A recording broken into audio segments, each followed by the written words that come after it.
but we end up getting in. It was about 40 of us. Yeah, we need to do that again. Good morning, everybody. Good morning, brother. Sorry to interrupt this wonderful discussion. All right, what you got for us, bro? Meeting is adjourned. We have a COVID outbreak. Over the phone? Yeah, it's pretty bad. Yeah, it's about to wear get my real mask. bad, bro. We got to really look out for ourselves when we go to work, man.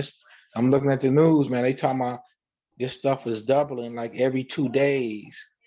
They may have to cancel school for a month because this is the month that's supposed to be really bad.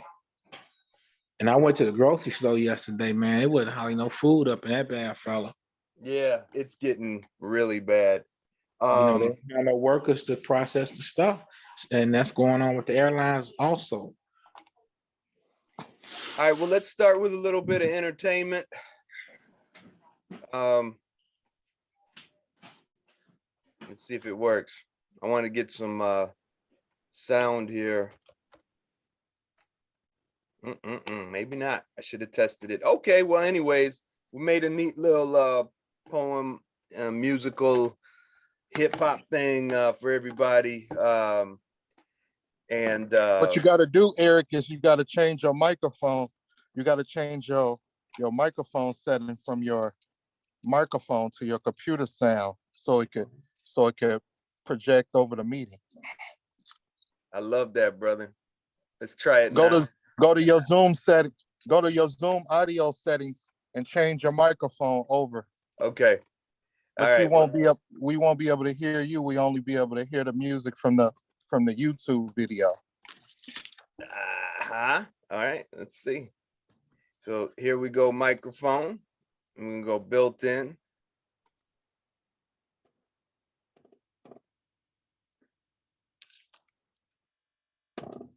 You got your speakers.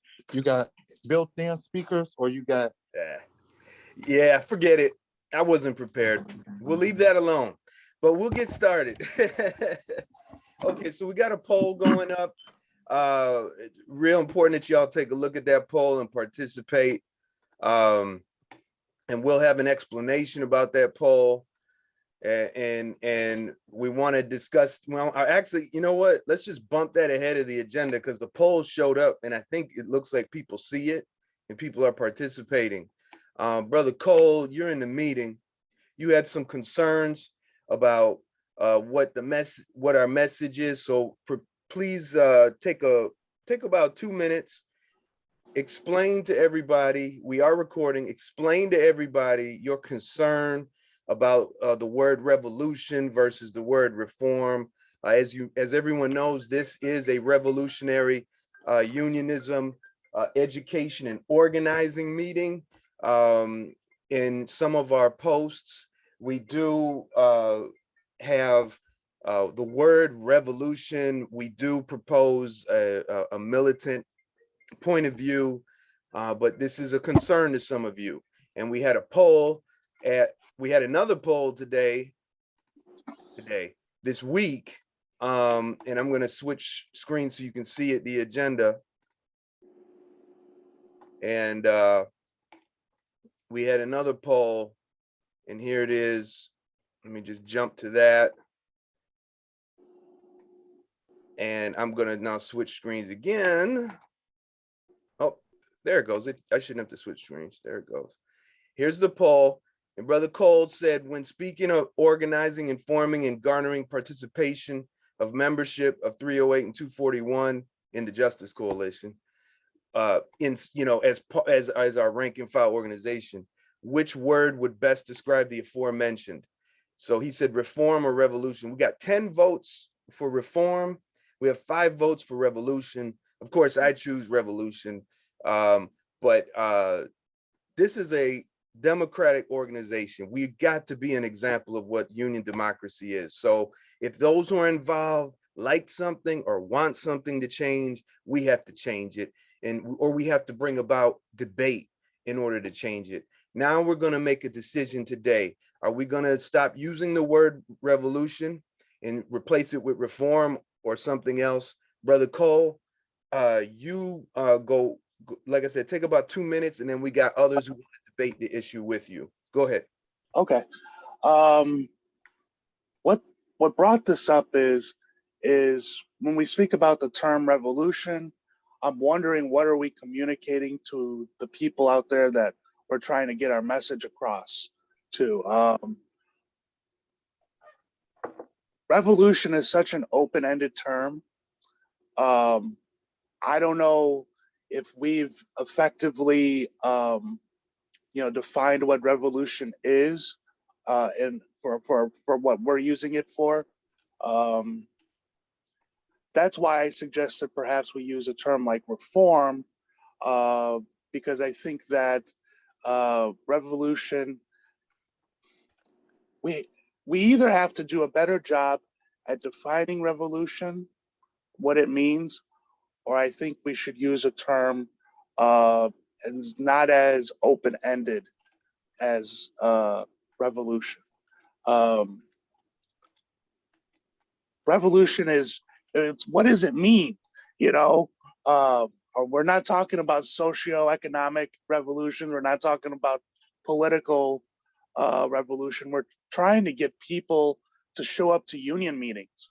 We're trying to get them informed. That's not exactly what I think of when I think of revolution. Really what we're trying to do is, we're going to try and, keep on being democratic. We're not upending the entire system in our unions. So that's why I think reform, maybe revitalization, words of that nature would be a bit more apt to what we're trying to accomplish. Yeah, that's what I got. Thank you. And then you wrote that poll, and you actually, we debated about over the phone. I'm like, put the poll out there, man. This conversation can't just stay with me. So I want to put out some things here. First of all, I'm going to debate this issue, and I'm going to try to make my point concise. We use the term revolutionary unionism. It's the only time you really see the Justice Coalition posting anything online, anything as far as our meetings. Okay. Yeah. You look at the mission. The mission empowers local 241 and 308 members with tools to take control of their unions and inspire humble, accountable leadership. Yeah. Then at the bottom of our website, we have our goals. These goals are revolutionary in concept, okay? But the Justice Coalition is about upending. We are about upending. Hang on. We are very much about upending the status quo and changing the way things are done according to business unionism. In the description of our agenda, we adopt the term revolutionary unionism in order to distinguish ourselves from business unionism. And this is inspired by the industrial workers of the world. Me as a person, I believe you got to give credit where credit is due. And if the goals are to take power from our employer and the politicians through direct action and democratically control our union, that's revolutionary unionism. It's not necessarily industrial workers of the world. It's not necessarily dual unionism. It's just, well, that's just what it is. So you don't see on the website any word really about revolution, but what we're doing is revolutionary. Let's go to Eric Struck. He's got a point. Okay, I got a couple points actually. Can y'all hear me? Yes. Yeah. All right, cool. All right, so I got a couple points actually. First of all, I just wanted to locate this in the history of the labor movement. The labor movement in the U.S. has always been revolutionary. You know, it started the whole concept of industrial unionism opposed to craft unionism, as opposed to skills-based, privileged layer of workers unionism, was a revolutionary concept. Brother Eric mentioned the IWW, the Industrial Workers of the World.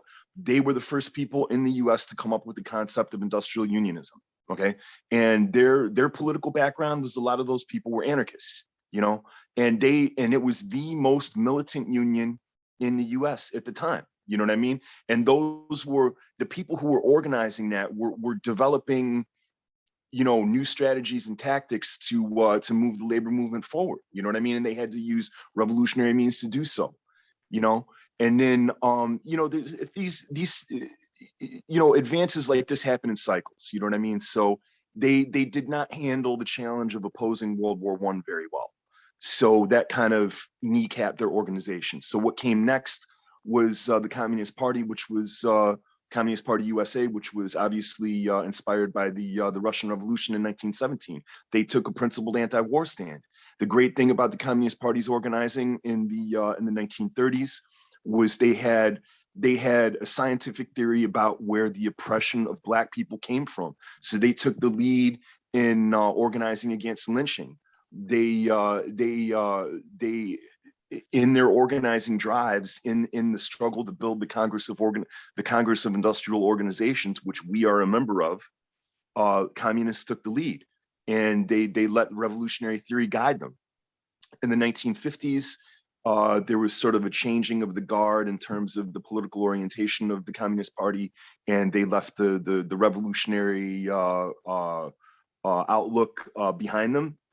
And they were not able to continue the struggle against racism and the workers' movement in the way that they used to. But what ended up happening is that in the late 60s in Detroit, where there's obviously a lot of, you know, industry concentrated, Black workers in Detroit took up the struggle against racism inside the UAW. You know what I mean? They have a lot of the same problems that we do nowadays. You know, they created organizations, citywide organizations, depending on where you worked, on what plant you worked, called the Revolutionary Union Movement, you know. And then after a couple years of, yeah, there they are right there, right on screen. DRUM stands for Dodge Revolutionary Union Movement. These were Black workers that were fed up with the racism in the UAW, and they had wildcat strikes against, started at Chrysler, and they were for the creation of Black caucuses in the unions that would demand that Black workers in these workplaces get tracked onto jobs that can teach them skills like sheet metal workers, welding, and tool and die making and such, before they were just janitors. You know what I mean? So they needed to launch this struggle against racism and national oppression in the unions, and they eventually there was a citywide organization called the League of Revolutionary Black Workers. And if you look at our newsletter is called Finally Got the News. Finally Got the News. Where we got that from, where I got that from when I took the name, that was the documentary that I urge everybody to see about the League of Revolutionary Black Workers. It's called Finally Got the News. So I see that as being where our roots are. Now, Brother Cole expressed some concern on whether or not using the word revolutionary would possibly, you know, turn people away from us. And that's a legitimate concern, because we should always have, you know, foremost in mind about the sort of face that we present to people. You know what I mean? But I don't think that makes us look like, you know, crazy, you know, bomb throwing weirdos or anything like that. I read one of my favorite authors is Mao Zedong, who was one of the leaders of the Chinese Revolution. One thing that he said that I found very useful is in terms of tactics, you should strive to always unite the advanced, win over the intermediate, and isolate the backwards. I think that makes a lot of sense. I think that we should think about that. The people who are in this meeting right now, we're the advanced. You know what I mean? And there's other people, because we conceive of our mission in a certain way. What we want to do is we want to improve union. Well, we want to first implement union democracy. We want to, when we understand that the executive board is collaborating with 5, 6, 7 to screw us. That's an advanced understanding. There's other people in both 308 and 241 that have an advanced understanding. Those are the people we need to gather around ourselves right now. And we need to have conversations from them. And it's not going to be a one-way conversation, because, you know, we know a little bit, but they know a lot too. So we have to learn from them, right? So what we got to do is we got to consolidate the advanced, and people who are among the advanced, they're not going to get turned off by a word. by the word revolutionary or revolution. You know what I mean? Because we need to have a revolution in this union. You know what I mean? The Thank you. intermediate people. Eric, do me a favor. Try to wrap it up in 30 seconds, okay? I'm going to wrap it up right now. Okay. Intermediate people are the people who might not be down for a thoroughgoing change. What they want to know is they want to know what sort of concrete plan do we have. Now, the backwards are the people who are the brown nosers and the people who are like Keith's spies and stuff like that. Those are the people, they're not going to be with us no matter what. You know what I mean? And those are the people that are going to be turned off by the idea of revolution. So we really shouldn't care what they think, you know? Sorry if I went a little long. That's all I had to say. Thank you. So we got Kathy for the debate. Now, anyone who wants to say anything, we want to vigorously debate this, but not spend too much time. Let's get the poll. Let's get this out the way. And then we got Kathy, and then we got Cole. Kathy, go ahead, please. Okay, real brief. Hello, everybody. Happy New Year. I just wanted to say that I believe we need to do more than get people to come to the meetings. And we need to do more than just get people informed. So that's one point. And so I guess we're going to have disagreements as to what we want to accomplish. And that's probably natural in trying to build something like this. And then as far as, I think, Cole, you said it's not political, it's not socioeconomic, the changes we're trying to make, unless I misunderstood you. But yeah, it really is political, and it is going to affect people's economics and social conditions.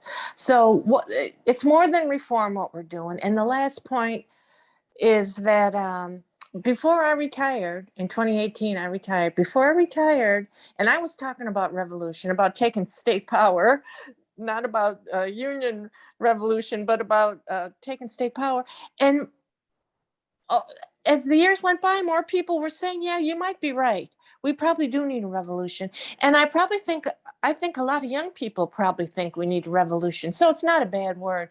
But I just really want to underline again that we have to do more than get people just to come to the meetings. We have to win them to take action, militant action, and it's different than what the union is putting forward. Okay, I'm done. Thank you, Kathy. Cole, please. And remember, let's keep our statements as concise as possible, please. Yeah, I'll keep this concise. Thank you. It's about, for me, it's trying to reach the intermediary. I mean, we know the advance. They see the word revolution, they're not going to think twice. They're going to be concerned about what we're doing and what our plan of action is to get our goals accomplished. I am concerned about the intermediary because the intermediary is the vast majority of folks, okay? I think that the word revolution will make people hesitate because they don't understand. And this is an assumption, but I don't think they'll understand the word revolution. Now, as I said earlier, perhaps we need to define it better. Perhaps it needs to be, you know, on our communications. But I would prefer another word. I understand, you know, there's feelings out there that meetings and informing people isn't enough, but it's a start. That's how we, you know, getting them to meetings and informing them is how we can share our ideas with them. I want to thank Eric for, you know, for the history that he shared with us. I'm just thinking, why are we here? At the end of the day, are some of us here for revolution, or are we just trying to have a better job for ourselves? I think that's what it all boils down to. Some of us are here for revolution. Some of us are here just to create a better working atmosphere and a better career for ourselves. Thank you. Thank Brother, you, Paul. Cole, let me say one thing, just one sentence real quick. You said that the word makes you feel uncomfortable and et cetera, et cetera. But the thing is, though, is that you're still here. I mean, I've had discussions with you about this subject before, and we still disagree, and that's fine. But you're still here. I think it's Yeah. the fact that you are here and you are uncomfortable with the word shows that the word is not really, going to turn people away, even if they don't fully agree Well, with it. it's because I understand I understand. I kind of want revolution too. I want to see CTA changed fundamentally. I want to see the unions changed. I want direct democracy. I mean, the only reason why I'm uncomfortable with the word is because I don't think it's going to relate to the average person out there. Okay, The average so worker.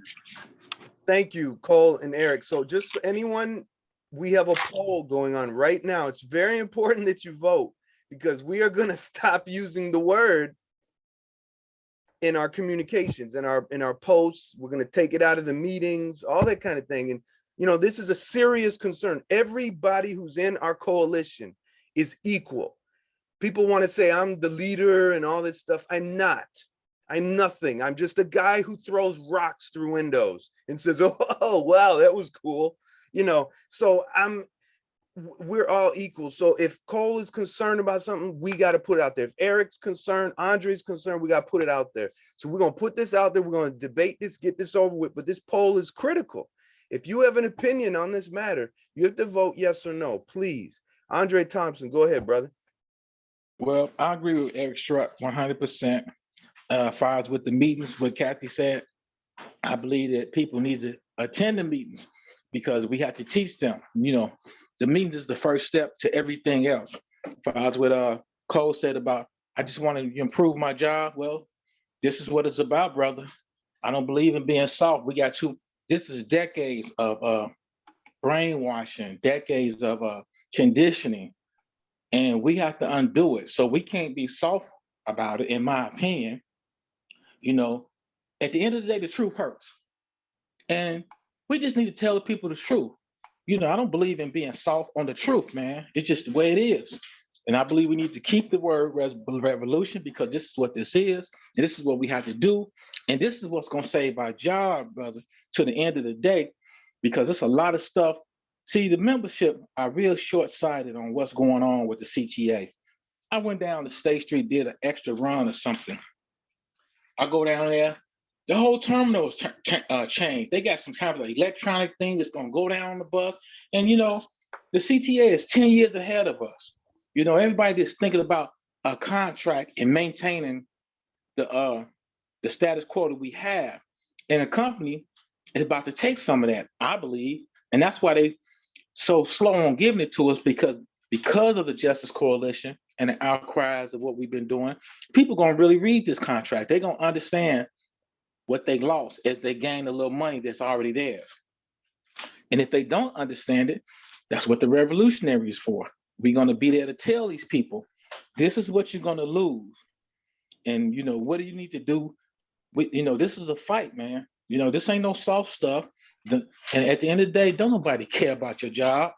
CTA don't care about your job, bro. Look at the way they're treating us now. I've always been taught since I've been here. The CTA don't give a fuck about you. And you better believe that and stop. And you can't give a care about the job. You got to really take care of yourself and do your job. Because guess what? Every death, every heart attack, every murder in the CTA, once this happened, the run is out there anyway. That lets you know they ain't caring about you. And it's so bad now, you get a cousin, aunt, you got to go through all this drama for a funeral. So let's stand up. Let's be truthful. Let's be hard about it, in my opinion. Try to be soft about it. I mean, we up against some real crooks here, man. I'm talking about the CTA, Dorval Carter, Keith Hill, Eric Dixon. These boys are hardcore. Don't give a shit. And they all about controlling the weak ones. So that's just my thought. Thank you. Okay, so just so y'all know, some participants aren't able to see this poll. I'm really sorry. I tried to set this up so everyone could see it. So if you can't see the poll, if you would please, if you don't mind, you will be identified, but we're not gonna pick on you. We're not a bunch of thugs here. If you could just put yes or no in the chat, and then we'll have to. Wait, yes or no to what? to the question, stop using the word revolution in our communications. Okay. Okay. So if you want us to stop using the word revolution in our communications, please put yes in the chat. If you want us to if you want us to stop, if you don't want us to stop using it, put no. So, you know, that would be good. And you could even say in the chat, I want to keep the word, whatever you want to say. Tom says that we should use the word replace and decertify. All right, Tom. Love it. I love it. Okay, we had, next up was Cole, I think. He wanted to respond. I really want to wrap this up, guys. We got so much on our plate today, but at the same time, I don't want to deny everyone their right to speak. Okay. I wanted to yield to Nicole. I think Nicole had her hand up before I did. Okay, Nicole, can you talk to us, please? Happy New Year, guys. I think that we should just follow the poll and see what everybody thinks. I'm kind of divided between a yes and a no. I kind of value what Cole has to say. I kind of value what others have to say, but I think that we should let the poll decide. That's all I had. All right. If you could vote, Nicole, please, whatever you decide. Oh, I'm confused, but I will. Well, you know what? If you don't want to vote, don't vote then. No, I'm gonna vote. Okay. I'm gonna vote. Okay. I'm gonna vote. All right. All right. Everybody, if she votes yes, let's disconnect her. Thanks, Eric. I appreciate that. Oops, Cole was listening. I didn't mean for that to happen. Hey, could I hear real quick? This meeting's out of order. I'm leaving. See ya. Hey, Point of order. Point of order. Point of order. Kathy's talking. Let's Okay. get Eric Dixon's little gavel. Out of order. Out of order. Okay. Listen, go ahead. I think that the way that the poll is worded on the Facebook page is not good. It says, when speaking of organizing, informing, and garnering participation of the membership of 308 and 241, which word would best describe the aforementioned? Well, I voted revolution, but actually, which word would describe the aforementioned is reform. But like what you said at first, Eric Basir, about revolutionary in spirit and militant, and so I don't like the way this is worded. I think it would be more honest if it said, do you think the word revolution is going to turn off too many people, and so we shouldn't use it anymore? Something like that. Okay. I like the way this poll, Okay, this poll is worded. I understand that concern. So how about this, Cole? After we're done with all of this, later on, if you're thinking you want to refine it, make another poll, and keep the discussion going later, we could do it again. But let's let's just, we're gonna have to deal with this. But the Zoom poll is stop using the word revolution in our communications. So, but if we want to debate this further, but I really want to tie it up. Cole, go ahead. And then The last Kathy's thing got I her was hand gonna up say, again. And it's we'll not get Kathy after. necessarily about revolution or reform. It's about someone had mentioned about going to the meetings, and it needs to be more than going to the meetings. The power is at the meeting. No, Okay? it is. Oh, No. it is. Oh, it is. You can change your local. You can change your local by having a majority of people go to the meetings. You can pass motions. They got to take it. You can get You things just can't done. sit there and pass motions. And They gotta yes, you can. The chair. Okay. Excuse me. The motions. If we pass the right motions, and if we pass things that actually do affect change, we can change the bylaws. Yes, the power is at the meetings. Even if they try and knock us out of order and say we're out of order, we can appeal that decision through Robert's Rules of Order. There's methods and ways of dealing with these people through Robert's Rules. I disagree that going to the meetings doesn't mean anything. You know, And Okay, look, everybody. Now we're kind of going off a little bit. I really want to, let's stay focused on this poll. Okay, I really want, let's stick with I know what you're saying, Cole and Kathy. It's totally legitimate. It's a great debate, but I want to stay focused on you're right, Eric. the You're right. word revolution, okay? Because that's the trigger word that has caused this debate. So let's just get to the root of it. Yes or no, please put it in the poll. Please put it in the poll on the chat, or if you can see the actual poll, vote there, please. Okay, Kathy, go ahead. oh, well, I guess I thought I might have been done speaking, but I'll just add then, I'm for people coming to the meetings. I'm for people coming to the meetings, but I don't, for me personally, I don't think that's the main thing we want to do, because look at all those people that came to the meetings a couple years ago and voted to not renew the second chance program. Okay. And what happened? So let's, Kathy, just to remind you and everybody, you know, we have multiple goals, all right? And they're on the website, and the meetings are really not mentioned, right? It's basically ensuring that there's no impediments to member participation. So whatever that is, that could be meetings, right? How Local 308 is on the far south side, right? How we don't have virtual meetings, right? Or they harass us when we meet as members, right? So, you know, but let's just, you know, with the poll, anybody else had anything to say, and I'd like to close it. Is that okay with you, Cole? Because it's really your poll. Yeah, we could close it. We can close it. So we're gonna close it at this. We're at, as far as the Zoom poll goes, if anybody knows, if anyone can help Sharon Franklin, she's having trouble logging in. I'm like multitasking here. If you could like send her a text message and give her the link, that'd be really good. So we got 5 people voted on the Zoom poll.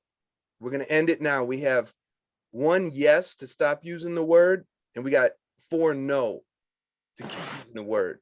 And then in the chat, which I think I don't know if the people in the chat also voted in the poll, so that's not too accurate. Everybody in the poll that did, everyone in the chat said no, they don't want to get rid of the word. Okay, so Cole, are you okay with this? Does this no, I'm not. Fair to you?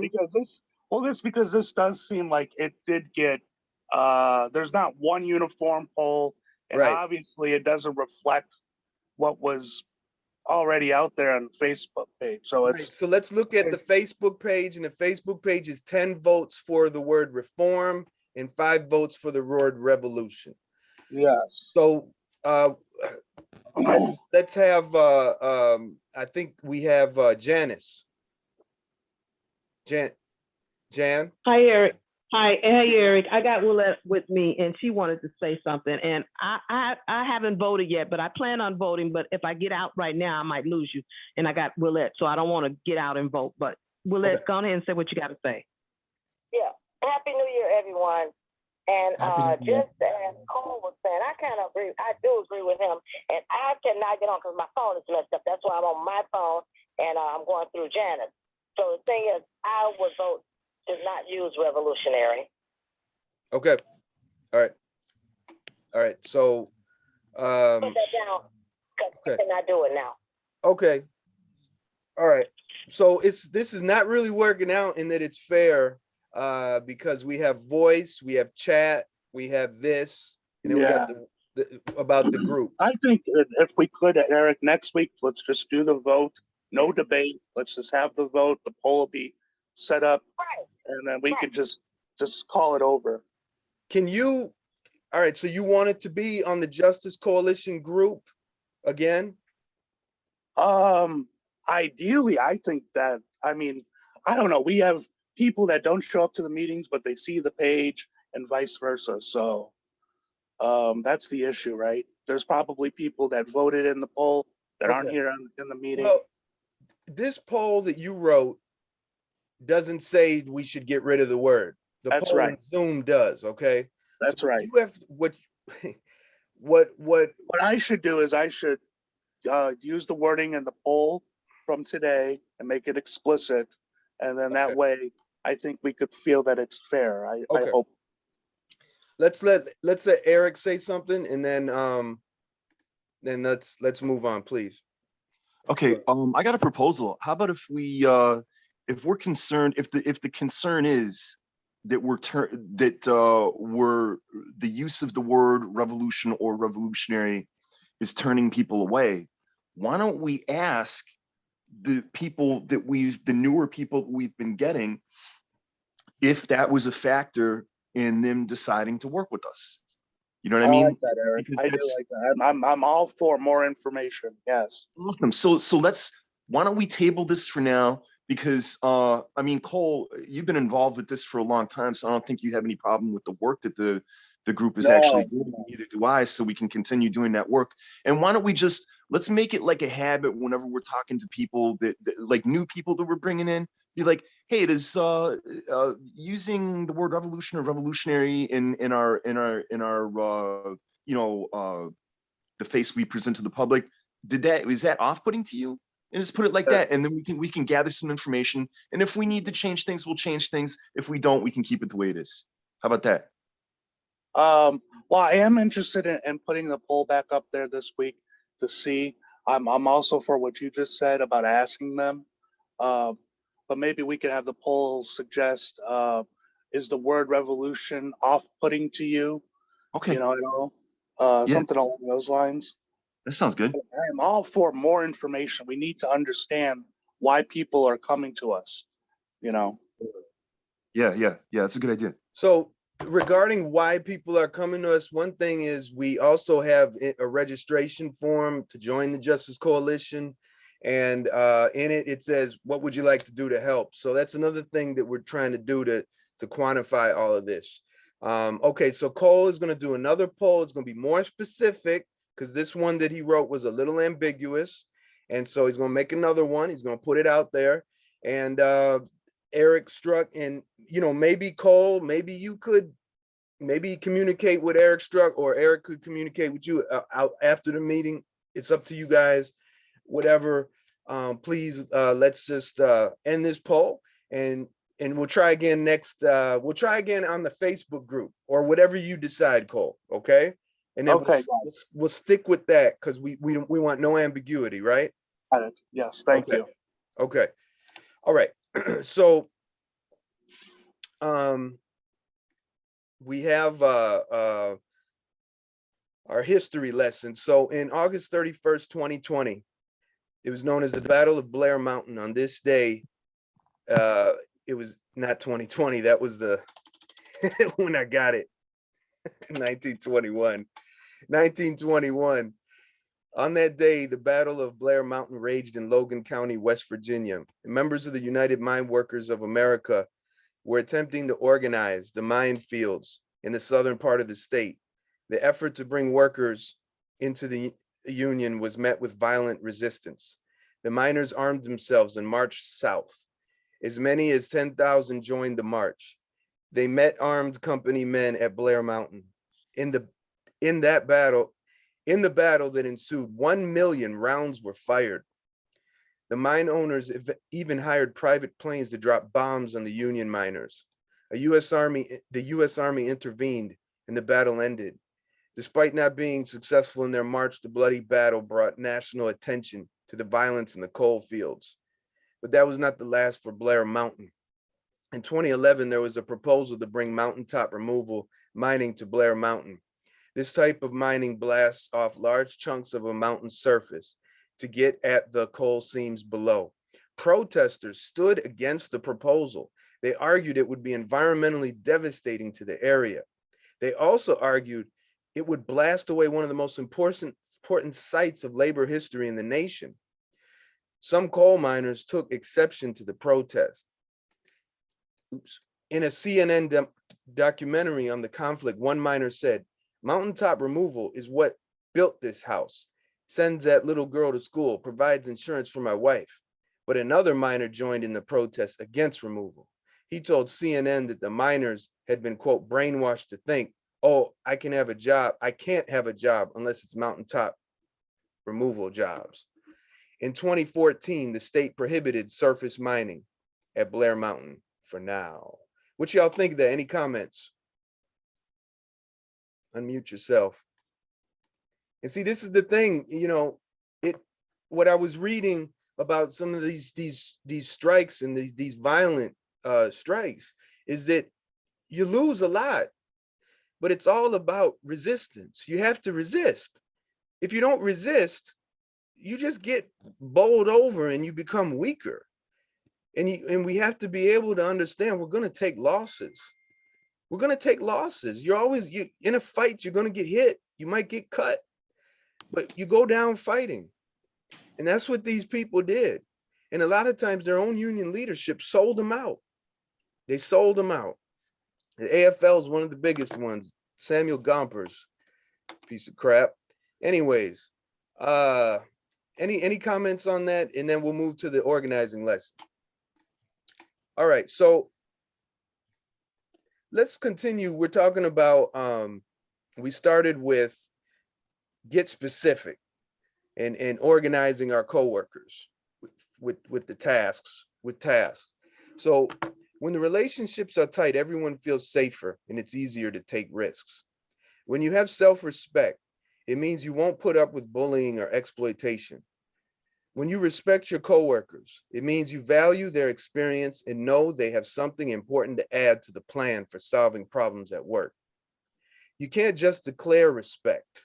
And our union misleaders, they love to do that. They love to demand respect. They don't like when you talk back to them. And then they talk and say, "Oh, you know, the members don't care. They don't care. They're lazy. All they care about is overtime." That's not respect. We got to show respect for each other. "Oh, they don't deserve to. They're all lazy, FMLA, blah." No. You can't just declare it. It's built by forming personal relationships. It's the kind where you have each other's backs, like Bess Watts did by getting to know those blue-collar union guys in Rochester, drinking beer together or walking in their picket lines. We read that in an earlier meeting. That doesn't happen overnight. Why do we have to make it personal? Because organizing is scary for most people, at times even ourselves. No one wants to get in trouble for rocking the boat. The most effective way to address that fear is to link people together. When the relationships are tight, everyone feels safer and it's easier to take risks. Superficial connections won't withstand management's pressure tactics. And we get that sometimes when they say, "Oh, if you got a problem, just call the union office. We'll take care of it."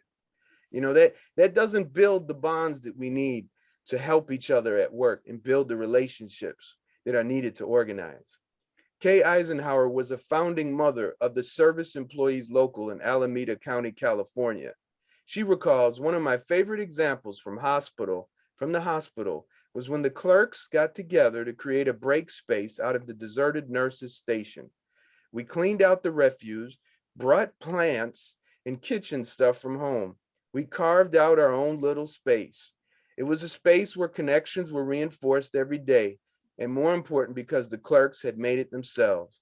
And sometimes at work, you'll see this. You know, even some clerks in the garages, in the terminals, in the shops will do things like that. Sometimes at Howard Shop, the car servicers, they put together a nice meal and we put together our money to have a meal. Sometimes the CAs have set up a little decoration in the booth, these kinds of things. So what do y'all think about what I just read? Let's talk about it. Hey, Eric. Go ahead. I'm so happy that you picked this to be the first reading of this year, because I think this is where it all starts.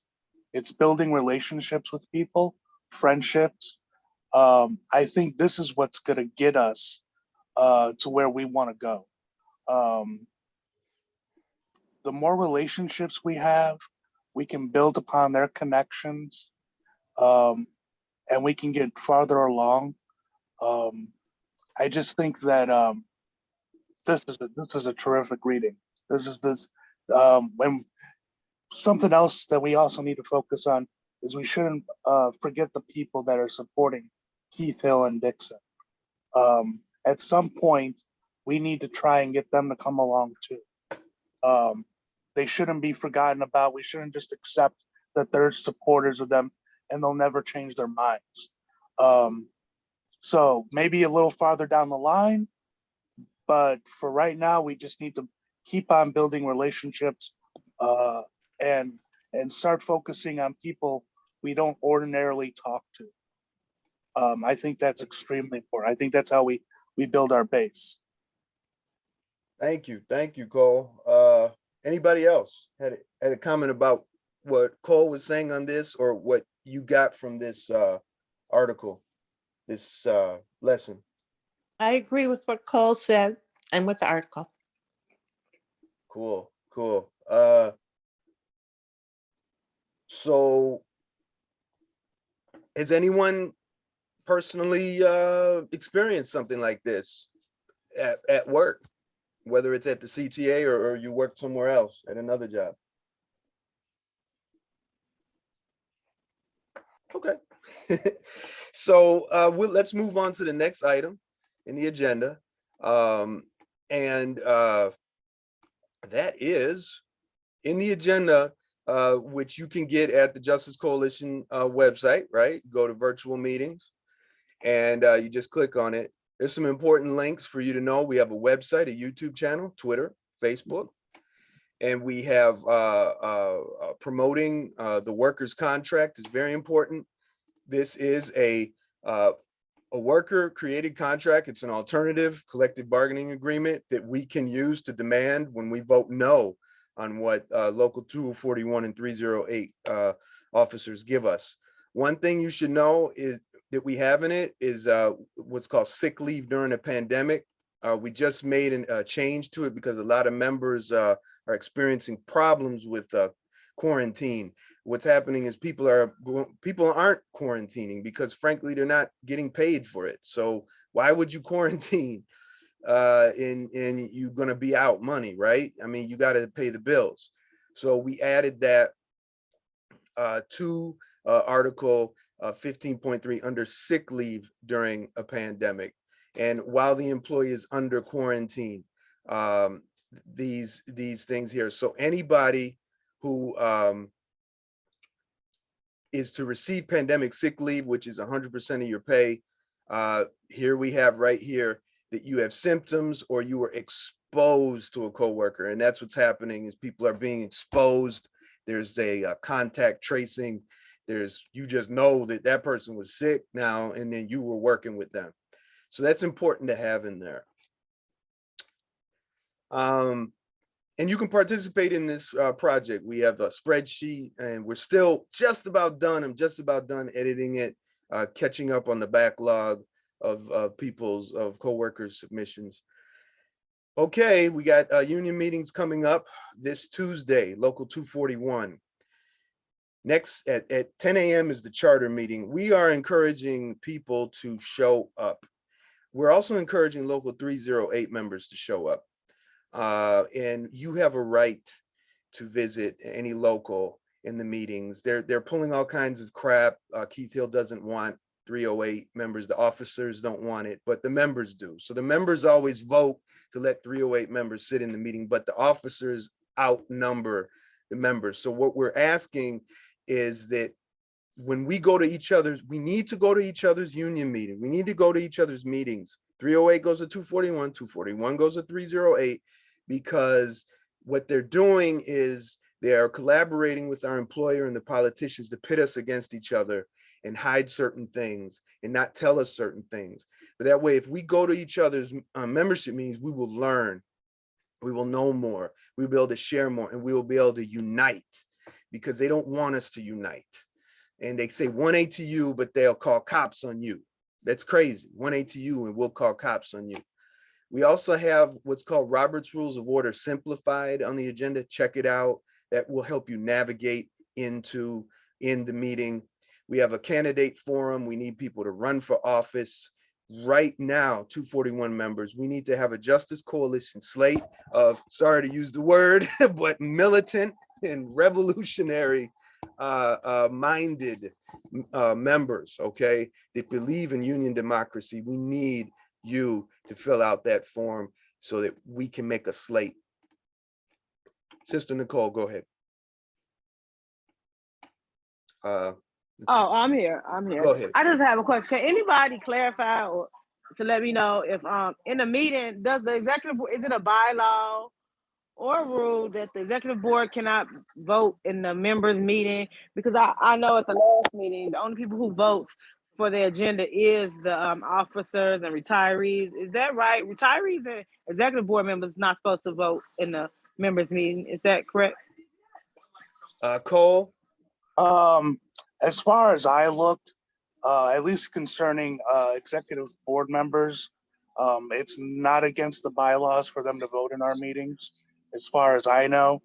But I am also looking for the language that says, right, retirees can't vote in our meetings, and I have yet to find that. Maybe Colangelo knows, but I don't. Yeah, I've been looking too, and I haven't found anything. That's why I thought I'd bring it up in the meeting, because they outweigh the members. That's why Keith Hill stacks the meeting with them so they could vote on his agenda. I noticed that. I even called the executive board out last meeting and said that today was a union, on Tuesdays is a union day for 241 members, and we seem to have the executive board and the and the steward at the meeting, at the 10 o'clock charter meeting. That's to help pass Keith Hill's agenda. I put them on Front Street. I didn't call anyone's name. I let them know that I'm seeing what they're doing. And if they continue it up, I'm going to bring it to the membership to let them know this was, instead of representing them, they choose to come down here and represent Keith Hill. And that's how I really need to know if that is, if there's a bylaw or something. I've been looking, but I can't find anything. Yeah. We just need to stack the room with 241 members. That's just the only way to do it. I think that's right, Eric. I think, retirees, they're considered members. They pay their union dues. Well, they don't pay the full union due, Cole. They only pay $7. Yeah, but that's part of being a retiree, right? That's what you get. Yeah, and I think Keith Hill, yeah, you're right. And I think Keith Hill capitalized on that because he uses the retirees, executive board, and the stewards to pass his agenda. And it is an uphill battle to get members in the meetings. Once we get enough members in the meetings, we could probably change the date, but it's becoming an uphill battle, but we're trying. Hey, can I come to, I've been discharged. Can I still come to union meetings? Yes, you can. Yes, you can. As long as you have a grievance on file with Local 241, you consider a member, and you can still come to the meeting. You can also still run for office too, because you're a member. It's just that the CCA won't let you come on the property. Okay. But you come outside the property and campaign. They don't care. They have all kinds of strangers passing out literature. So, That's great. Andre, you had your hand up. Yeah, I do. Far as the meeting with Keith removing members from 308 from local union meeting, when I wrote John Caution, from what I gathered from his letter, in which that's why I need responses from the international, help me understand what is their thinking. And his thinking is, Keith used the Robert Rules of Order in his favor to remove the members from that meeting, yourself and Cheryl. And it was three phases in that letter. One phase was Keith had a right to remove anybody that's disruptive to the meeting. So that's just one phase, in other words.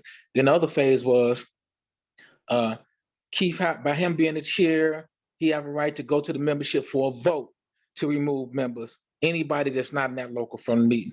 Then the other phase was it's a courtesy to let another local know that you want to attend the meeting. So you had three things going on there. And only the one that actually is taking place, that was taking place as we was there at that meeting with the 308 members, was the vote.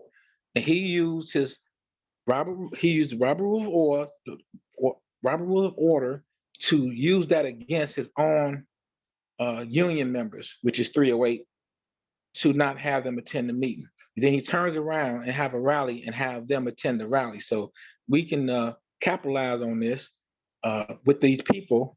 And like I have told Eric and Nicole, you know, Keith is stacking the deck against us at these union meetings. That's why it's important to attend these union meetings also, because he's using this, just like Nicole said, to get his agenda through.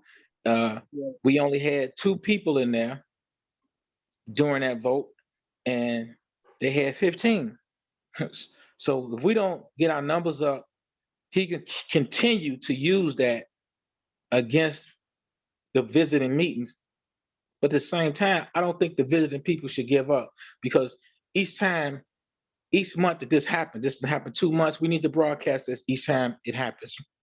Yes. And it should infuriate 308 members, and it should infuriate 241 members, because, you know, it's one union, just like the ATU states, and just like the bylaw states, just like the preamble states. And you got the guy calling the cops on us, you know, and removing us. And we need to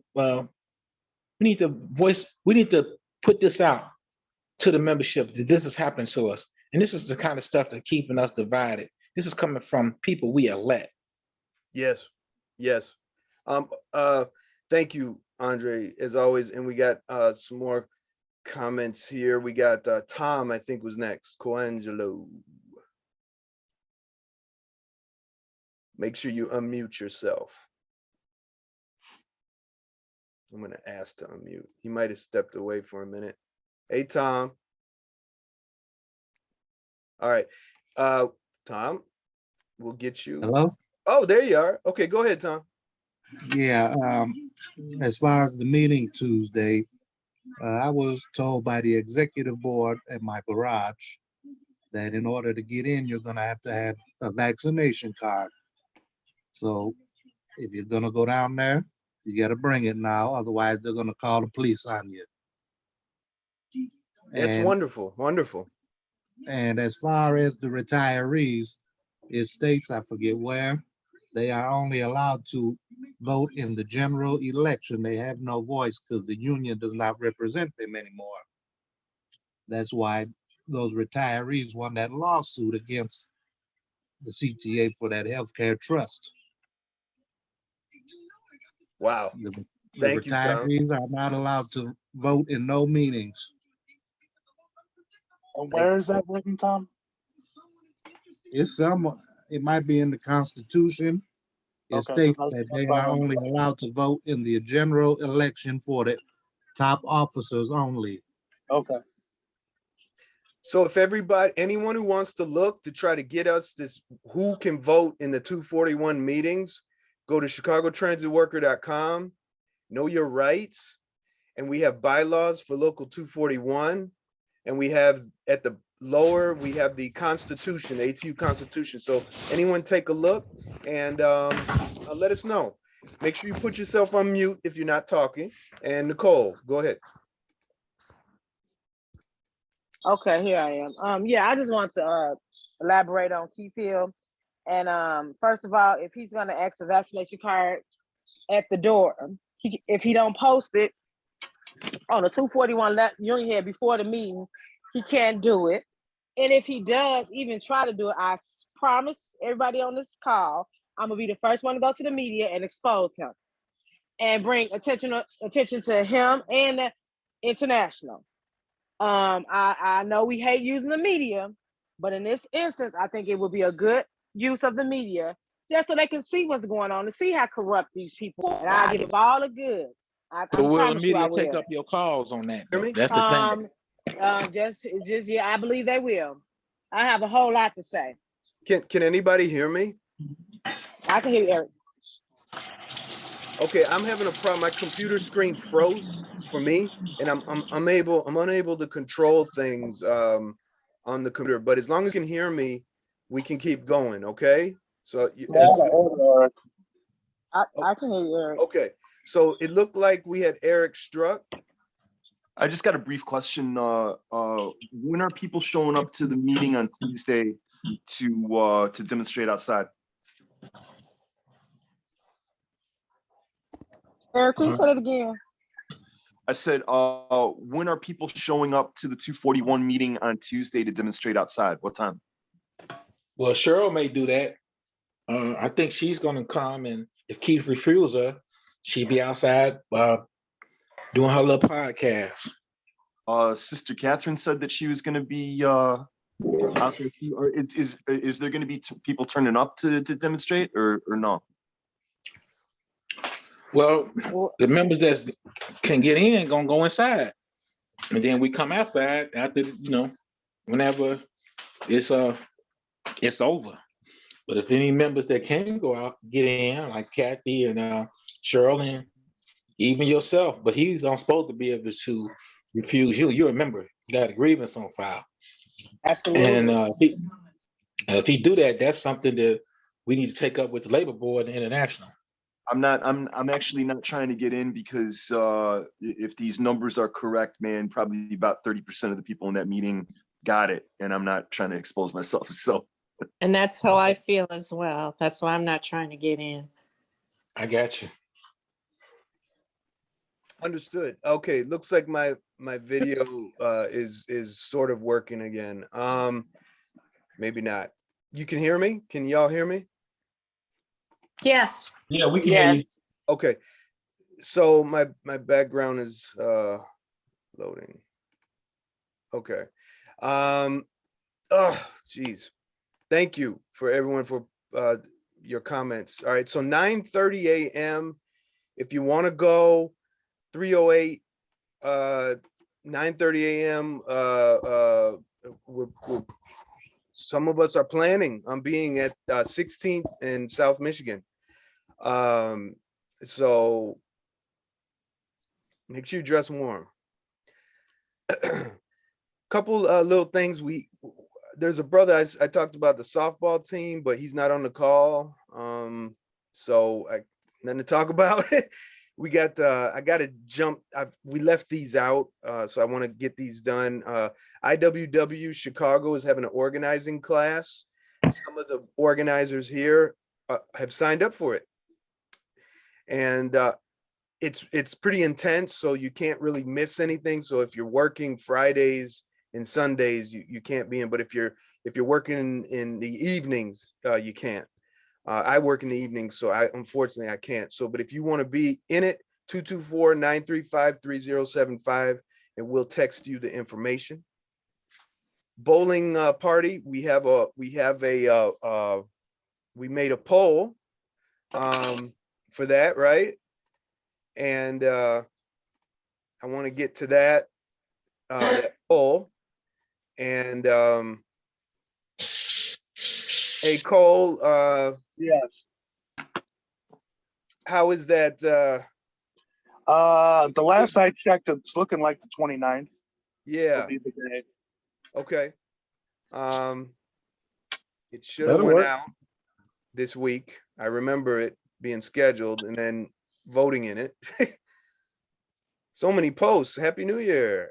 There's Sister Cheryl. Somebody's not a threat. Yeah, Sister Cheryl. Oh my God, she's here. All right. You know, all is well when she's on the scene. Oh my God, I don't see it. Why don't I see it? This is embarrassing. Sorry, I didn't prepare this ahead of time.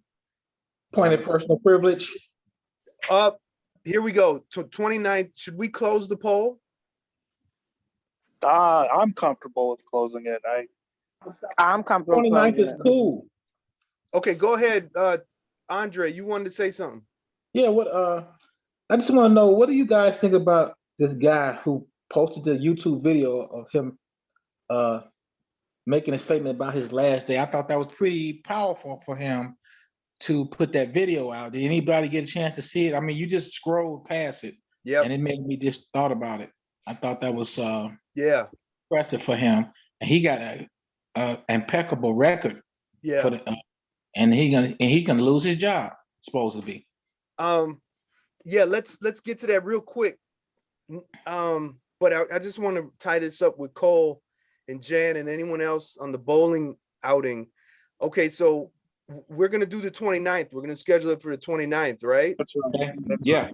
So could you please like coordinate? We got to get the data together and we'll make a flyer, right? We're gonna make a flyer and we're gonna make an event and we're gonna post it on Facebook, right? Okay. Does that sound good? What data do you need? You just type up what you want to see in the flyer. Okay, got it. And send it to me, and I'm volunteering to do the flyer and the Facebook event, and we're gonna post it on the Justice Coalition group. Okay. And then we have to email and text everybody on our list. Yes. So the sooner we get this done, the better. And as you know, I'm pretty much useless during the week. So whatever we can do on the weekend is great, as far as, you know, me getting stuff done to help out. Got it. Okay, Tom Coangelo, I'm sorry, Andre Thompson. That was good. That was it. The threat, the bye-bye CTA video. Anyone had any comments about, it looks like Tom and Nicole wanted to say something. So go ahead, Tom. Yeah, as far as the retirees, it's section 2113 of the Constitution, right under visiting rights. And it states they will have a voice but no vote on any matters affecting the local union, except that they shall be permitted to vote in the election of all local union officers and delegates to the convention. Wow. Give us that one more time, that section, just the section. 2113 is right underneath visiting rights. What page in the book? 110. Okay. Because I got this white book. I don't know if it's been a new one. Let's go to section 2113. See, now a motion that I'd like to see in the union meeting would be retirees have to state who they are during the roll call, so we know that they can't vote. That's something that we would have to pass as a membership. We could just ask them at the meeting here. We can ask them at the meeting to identify themselves, and they will. Yeah. Okay. Okay. Wow. Thank you. Thank you. So retirees cannot be vote. So basically, you're saying that vote where retirees said that 308 members couldn't be in the meeting, their vote is invalid. Yes. Yeah, they don't supposed to vote. They wasn't supposed to vote. And I don't know if they voted or not, to be honest.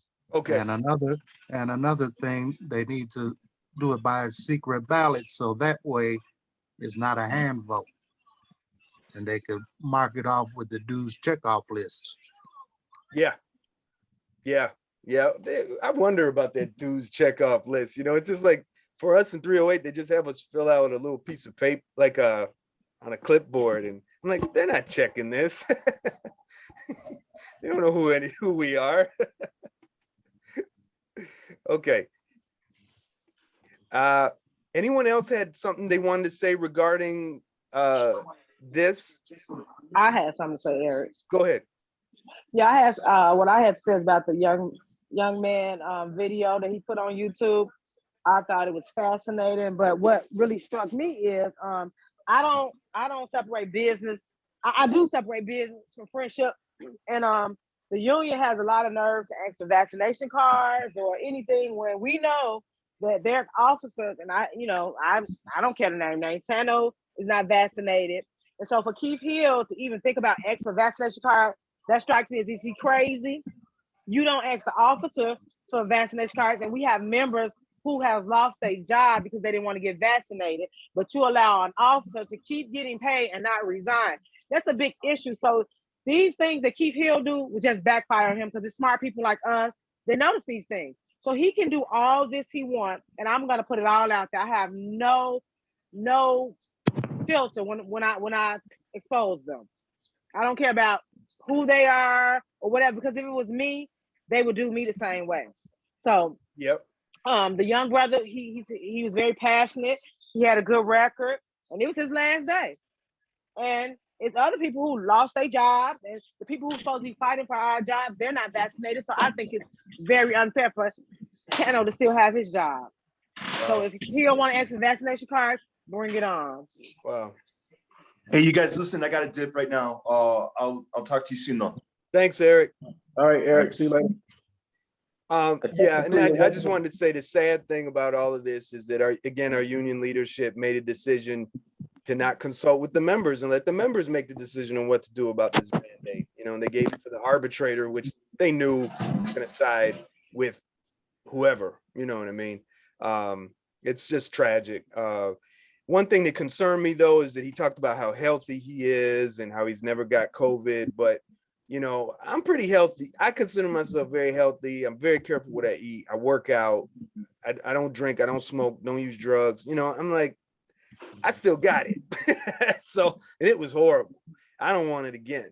You know what I mean? And I chose to vaccinate. Even got the booster. You know, all that stuff.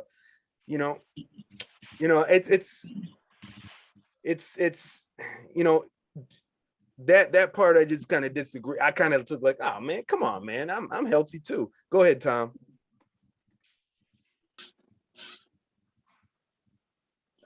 Tom, you gotta, there you go. Yeah, okay. With the COVID, you know, they had a bus that was all taped up at my garage because the driver had confirmed COVID. So they're saying the bus got to sit there 72 hours before they can clean it. Wow. But I told the servicer, I said, well, all these buses are exposed to COVID. Yep. You know, they don't give a shit about us. Yeah. And that's what we have to take action and organize for. And speaking of that, one more thing is Steve Yen, are you on the call? No. Okay, so we're gonna. He was working on a retiree healthcare trust lawsuit initiative, so I was hoping he could give us an update. So now let's talk real serious business. Local 308, Local 241 union membership meetings. It looks like we got someone with the phone number 4780. Could you identify yourself, please? 4780.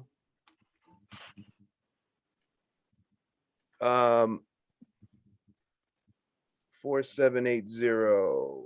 Let me see if I got you registered here. You're not registered. So someone sent me a message and said they're driving. Okay, so I'm gonna have to put 4780 in the waiting room because we're gonna talk some stuff that I'm not gonna record. One thing that can go on the recording, Local 308, we're going to put one of the organizers in the coalition. He didn't want it mentioned. And he's going to have a bylaw reform that he's going to be reading. And it's really important that we have members there just in case Eric Dixon tries to call it out of order. We can democratically override his temper tantrums. Okay, I see it, Steve. Okay, Steve, that's you on the call. Wonderful, wonderful. Okay, we'll leave you in. So we have two other bylaw reforms that we're going to be reading, and that is making the officer's salary the top rate of their classification. No more of these 6-digit salaries for 308 officers. The other one is going to be no more meeting credit. You don't have to have meeting credits in order to run for office at 308. We need to change that. You shouldn't have to have any obstacles. As long as you pay your dues, you should be able to be able to be a candidate. They're using the 6 meeting per year minimum meeting requirement to keep people from running for office, so they can keep the same people in all the time. So we have to destroy that. And that's one thing that we're doing with in revolutionary unionism, is that you take the union and you put it in the hands of the members. And by getting rid of the meeting requirement and by making officer salaries the top rate of the classification, you begin leveling the playing field, and more members have ability and less obstacles in the way to take control of the union. Any comments about that? Any questions? Well, I mean, shouldn't people be showing up to the meetings anyway? Showing up to the meetings anyway regarding what? What do you mean? I mean, I don't know. It just seems like I agree in principle. Don't get me wrong. The less barriers people have to run for anything, I get that. But people should be showing up. Oh, I agree. I agree. So, But the international remove meet requirements from 241. So 308 members should have the same mirror. Are we going to be just like the international, or are we going to be better? So you're saying, Cole, you think that you need to have meeting attendance credits in order to run for office? I think 6 might be a little much. I mean, at least showing up to 3, right. 3 a year, that would be something. Well, check it out, Cole. 241 have a lot of options to attend meetings when 308 only have that one meeting. So that is a barrier because everybody can't make a lot of those meetings. I think putting them barriers up like that is unfair compared to us. We have 4 meetings in one day, which Chief is eliminating one of them, but we can get that back if we come together. Yeah. But even that might be too many. Yeah. Yeah. Well, I get that. So it's one. I understand that it's what is it at 7 o'clock or 6 o'clock, Eric? 6:30 is the local 308 meeting on January 11th. January 11th. So but I mean, people aren't willing to show up to 3. I could see, getting it down to 3. 6 is a bit much.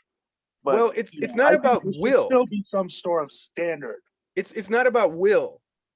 It's not about will, because when there's no incentive, when there is what is it called? You're disenfranchised. Any obstacle to member participation at any level in revolutionary unionism. Now I'm talking to you about revolutionary unionism as the IWW established it. Any obstacle to member participation in any type of function for the union has to be eliminated. Whether people come or not, it's up to them. We can't, you can't make people throw garbage in a garbage can. Well, okay, so let me ask you this. So do you have to be a member to run for office? Absolutely. Why? Absolutely. It's an obstacle. No, it's when you are a member, you're in the bargaining unit. It's an obstacle, no? Well, if you're employed, right?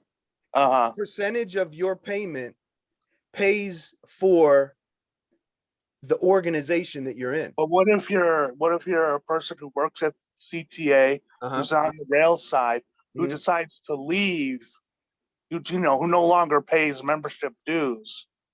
But what if you want to run? Then you can't run for office if you don't pay the dues. But that's an obstacle.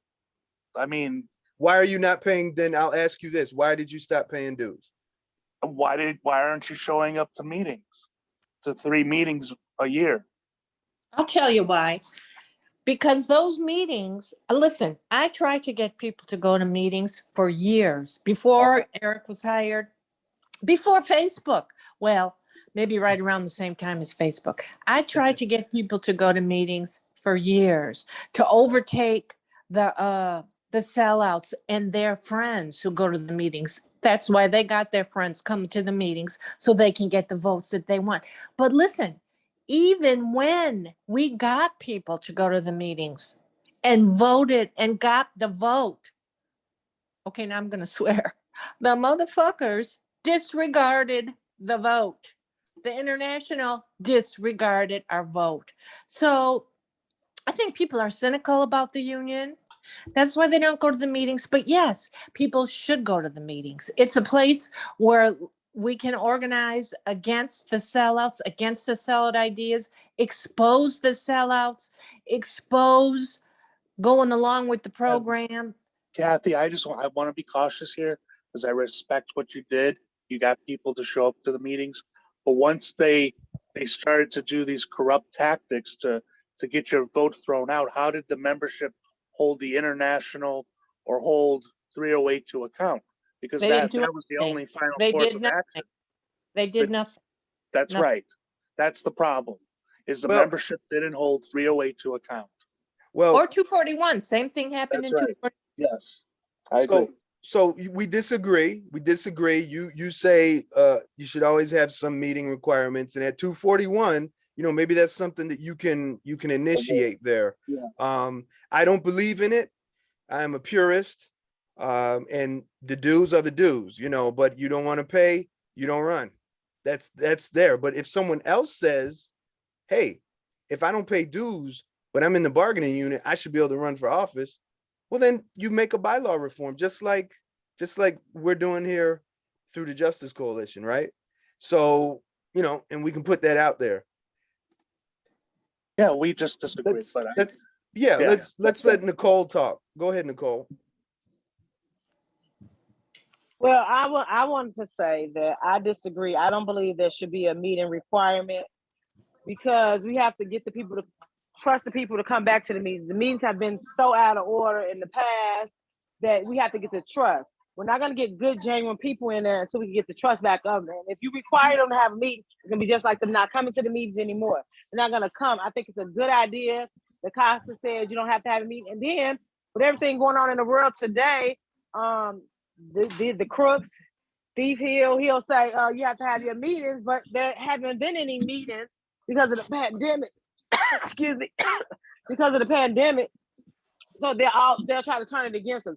We need to take that as a gesture of good faith and just, in my opinion, just stick to not having so many meetings, because in the past meetings have been somebody that got to fight in.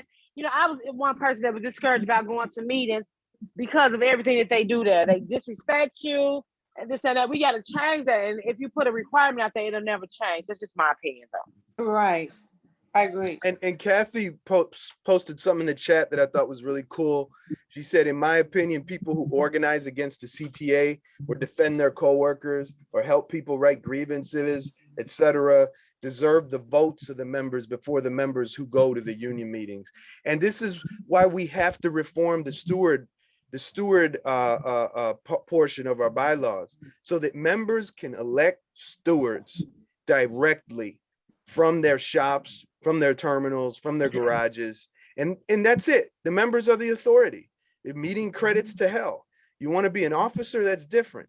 But the stewards are volunteers. And a lot of us help our coworkers and are very knowledgeable, but because for whatever reason, we're not at meetings, those people can't run. I can run. I got meeting credits. I've been nominated for delegate. So I got that and I was voted for it. But you know, let other people come in. Let anyone come in. There should be no obstacle. Okay, let's get this going with our meeting. So I'm going to pause this. All right, everybody. That's it. We got a little secret session out of the way. That's going to wrap it up. So bowling, got that going. Beautiful. All right, when's our next meeting? 2 weeks from today? Yeah, That's fine. it's gonna have to be for me. But if anyone wants to do a meeting before that, that's cool too. So the next date is gonna be, let me write this down and then I'll tell you all, the 16th. Okay. Okay. January 16th at 1:30 p.m. Y'all good with that? That's fine. Yeah.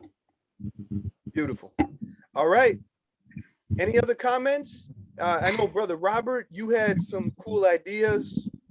Would you share your thoughts? We were talking. Yeah, I was thinking, Eric, that we hang on. I gotta. Okay, now I'm unmuting you. There was too much noise. Other calls were on and there was some kind of feedback. So Robert, right. Go ahead. So yeah, Eric, I was thinking in preparation for the next ATU 241 election, we legitimize our organization by registering it with the Secretary of State and IRS so we can accept donations and everything will be a legit, so that, because I envision that for this next election, I think it would be great if we can do newspaper ads, if we can do social media ads, if we can do billboard ads. We need to hit them at all different angles. Man, I love it. So I think that you know, I will be willing to help with that process. If you don't have a business address, I have 2 business PO boxes that we can use to register the organization with, if that's something that you're interested in doing. Man, this is great. Well, yeah, let's and the PO box is usually like what, $120 a year, something like that, right? One of them I pay is $350 a year. One of them is $150 a year. Okay, great, wonderful. Yes, whatever you can do to help, brother. I am absolutely overwhelmed. And another thing I wanted to ask the members on the group, how do they feel about the group or myself posting the handout in the literature that's given out at the union meetings for the members that are unable to attend? They can still get the information from the meetings. I would scan handouts and post them as pictures on Facebook, so people don't have to go to a separate website to read a PDF. They can just go to Facebook, read those handouts. Hang on. We got a bunch of noise here. If you're not talking, please mute yourself, please. Okay, so yeah, Robert is asking everyone, is it okay that he takes the 241 handouts, the newsletters and reports, scan them, and we put them on the Justice Coalition archive? Anyone have a problem with idea. Not on the Justice Coalition website. I'm saying on Facebook directly as pictures, so people don't have to go to a separate website to view them. They can stay right on Facebook and look at them. Okay, so here's, yeah. Let me just offer this to you though. If we go to, let's say if we upload everything to the Scribd archive that you see on the screen here, we can share it publicly, so that way anyone with the link on Facebook or off of Facebook can access the same thing. That way you won't have to upload to multiple groups. You could just use the same link. What do you think? That's great, but I don't mind uploading. To multiple groups. Okay. Well, just go ahead and do it. The only problem is logistically, it is impossible for the Justice Coalition. I mean, you can do it in your name, but if you want to do this effort as the Justice Coalition, we have to put it on the Justice Coalition public page, which what I described to you will make it easy to do. And then from there, it can be shared in all groups, all Twitter, anything. You know what I'm saying? Okay. Yeah, it's up to you. Yeah, I would rather put it on the Justice Coalition Facebook page than my personal page, because I don't want any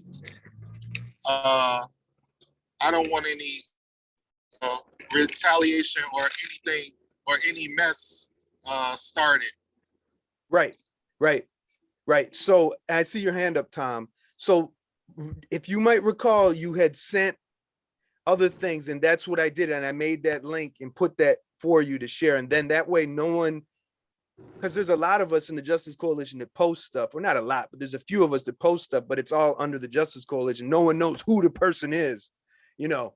So that's what we want to keep. So anyone have a problem with that? Because I don't. I think it's great. So Robert, let's keep working together on this, okay? And let's refine the process so that we can accomplish what you envision, okay?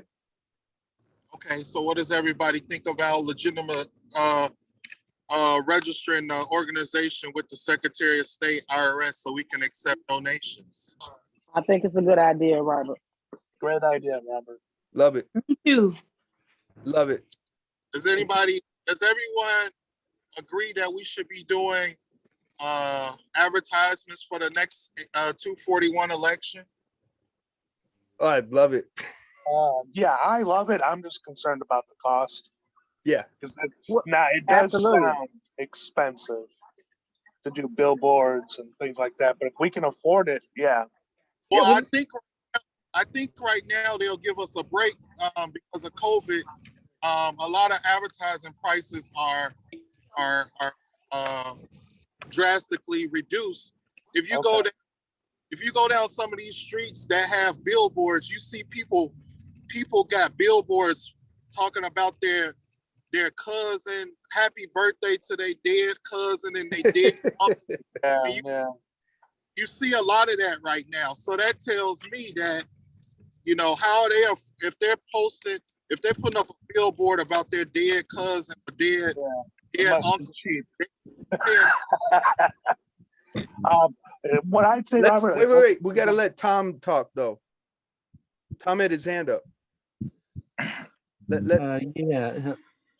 I agree with the idea of registering it as a business, but now you're talking about we have to have a chairman and a treasurer. Oh. So we would have to write up some kind of bylaws for this group and everything else. Yeah, we would. And Teamsters for a Democratic Union might be a good blueprint for that. And people are gonna have to pay yearly dues and everything else. Yep. It's a lot of work, but if that's what you want to do, it'll be worth it. I think it's a good idea. I think it's worth it. We was kind of talking about that when we was doing the bowling party anyway. So I think it's a great idea. We know he'll to keep his power as much as possible. So, and they're going to use as much money as they can to win. So we have to. They're going to use our money. Our money we already paying. Our lawyers, everything. Yeah, wonderful. So I think we should draw up some kind of a organizational flow chart and a bylaws or whatever. Yep. That I think Teamsters for a Democratic Union, they from what I've heard, we got to look into it. But what I heard is they have a very small bylaw, like it's not long at all and drawn out like ATU garbage, and the officers and all that stuff. That would be great. And Robert, man, whatever you can do to help us move along. Like I said, please check out Teamsters for a Democratic Union. They're a reform organization. Also, CORE, I'm sure you're familiar with them. Caucus of Rank and File Educators. They reformed the CTU. So let's look at CORE and TDU, okay?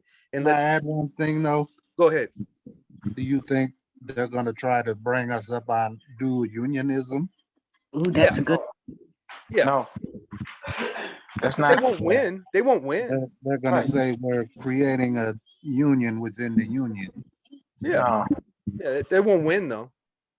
Because we're right in line with the Landrum-Griffin Act. We're right in line with the Landrum-Griffin Act. What they're saying is illegal. We can organize. Yeah. Well, because they're going to use our lawyers to come after us and shut us down. Okay. So what do you think we should do about it then? How should we handle it? I mean, I don't know. I'd have to talk to some people and see. Maybe we should reach out to somebody. Well, they can't do nothing because we ain't doing nothing wrong. Yep. The charges are the charges. It won't stick. CORE and TDU are the blueprint, y'all. So CORE and TDU exist independent of the CTU and the Teamsters. That's what we're gonna follow. That's what we can follow. We got a blueprint right there. That's all we need to do. It's all legal. Because I know the TDU, they charge membership fees every year. Yeah, So yeah. But that's they're why not, I'm saying we'd have to have a kind of like a union, a chairman and a treasurer, and two people have to sign off on all money spent. yeah. $5 union, $5 dues. Yeah, we $5 make it dues. cheap. We gotta make it cheap. But whatever. We have to decide as a group what we're gonna do, how we're gonna get it done. But the majority, we're like, okay, let's try it. Let's try it. Yeah, let's try it. Yeah. And if we mess It up, doesn't matter what we call it, either a coalition or a caucus. yeah, We don't say it's another union. We don't say it's like a union. It's a caucus. no. Yeah. If And who anything, wants to be like 241 and 308 anyway? Right. yeah. If anything, we want to be a prototype for a better, there you go, Cole, reformed Yes, ATU Chicago, right? that's right. Right? A prototype for There you go. reform. Yeah, I like that. Thank There you go. But we still preach revolutionary unionism. That's fine. That's fine. That's fine. But what you call it is important, right? We got this. Everything's working out great. Okay. So anybody else, any other comments? Man, y'all just been such great troopers. We're 2 hours. Happy New Year. Happy New Year, everybody. That's it, y'all. Yeah. Good night. Happy Good New night. Year. See you Tuesday. See you at the union meeting, 241. Be safe, guys. Thanks. You too. Local 308, January 11th, 6:30 p.m. Be there. Everybody, please. That's it. End the meeting.